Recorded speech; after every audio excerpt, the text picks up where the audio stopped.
Hi, I'm Sylviaworsham. Welcome to Focus Fridays and welcome to this segment on Detachment 2.0, how to detach from an emotional situation. And before I begin this segment on Focus Fridays, I did want to review some essential terms that we use a lot in coaching, but I want to break things up for you because the level where I'm at and where I talk most of my coaching videos set a mastery level. This is something I have mastered over time as a coach myself. I get coached.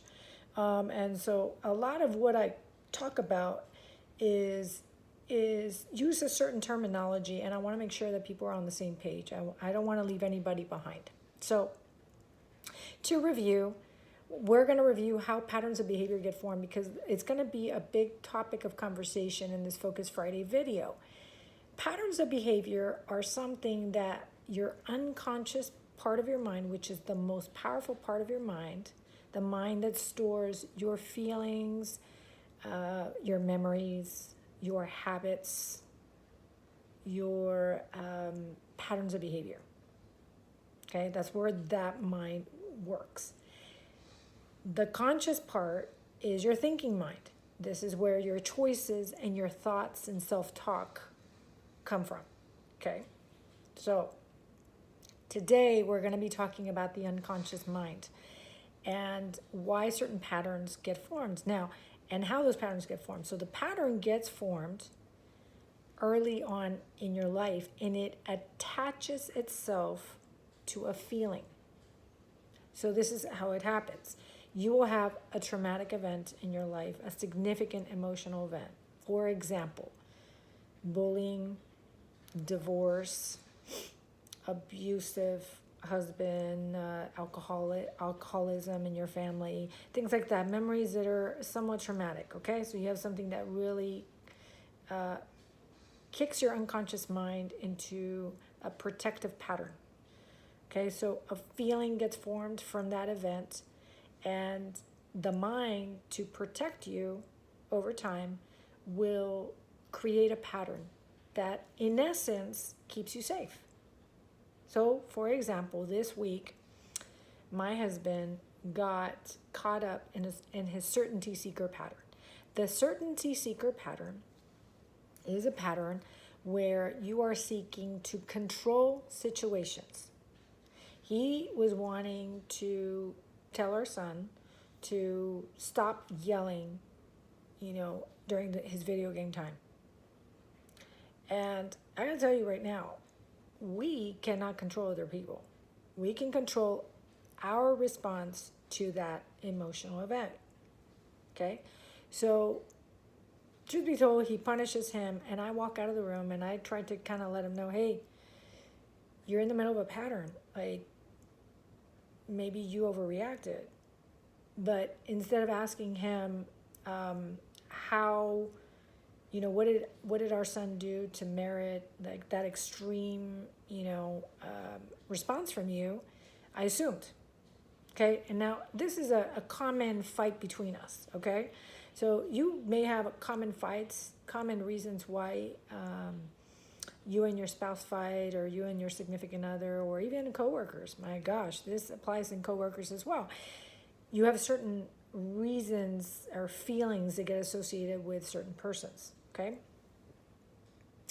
And your mind, when you start feeling that feeling, it kind of goes into recall mode, and it keeps you stuck in that pattern. So, detachment 2.0, how do you detach from an emotional situation? Once I recognized that my husband was operating from pattern and not himself, I decided to step away from that, physically from that situation. So he was in the living room, I went to our bedroom, and I started watching Rizzoli and Isles, which is a favorite pastime of mine. What was I doing? I was detaching from the pattern. I was refusing to engage with his pattern. Because when you engage with a pattern, you are engaging basically with an emotional child, if that makes any sense. Because these patterns get formed before the age of 7, the majority of them, okay? And they're associated with feelings. So you can imagine, I mean, my husband's 50 years old, and from the age of 7 to the age of 50, that's the programming he's been giving his mind. So every time you engage with those patterns, you are reinforcing those patterns in you. And they're just getting stronger and stronger and stronger. So detachment is a good gift for the whole family. It takes away the power of that feeling. You remove yourself from the situation. The second thing I did was I removed the expectation from him. I didn't expect him to apologize. I didn't expect anything from him. I gave him a space. He wanted to spend the night elsewhere because he was so mad at me. I detached from that. I didn't take it personally. I refused to take it personally because why would I take it personally when I know it's not him? It's a pattern of behavior that's showing up, right? So that's the second thing I did to detach. The third and final thing I did was I waited for an appropriate time to speak to him about these patterns. He's not going to think logically when he's emotional. And I'm not going to think logically when I'm emotional. So you got to come to terms, have that conversation with your spouse or with your coworker. If it's like something that is constantly happening between y'all, when you learn to compromise with others, you also learn to understand how they need to be communicated with. Or to, like, they have certain preferences in the way they want you to communicate with them. So it's up to you to communicate in that fashion to them. I gotta wait till he's logical.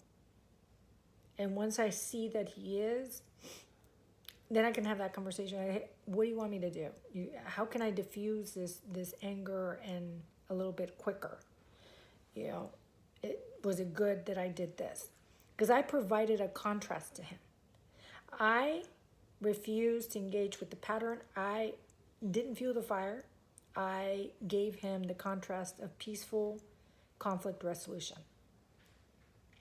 I stayed very calm during that whole altercation. And by doing that, then he started to calm down because it took the power away from the emotion.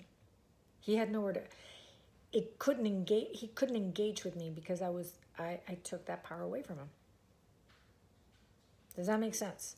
So that's detachment 2.0. Now, the stuff I'm discussing with you is at a mastery level, meaning that I, myself as a coach, get coached. That's part of my training with the John Maxwell team. If you find yourself in similar situations and it's deeply affecting your relationships, and you find yourselves in times of transition, I can help you as a coach. Call me. Put a message, message me directly on LinkedIn. You have my contact information. You can email me directly. I am here to help you. And these Focus Fridays videos are here to help you. But here's the gist of it.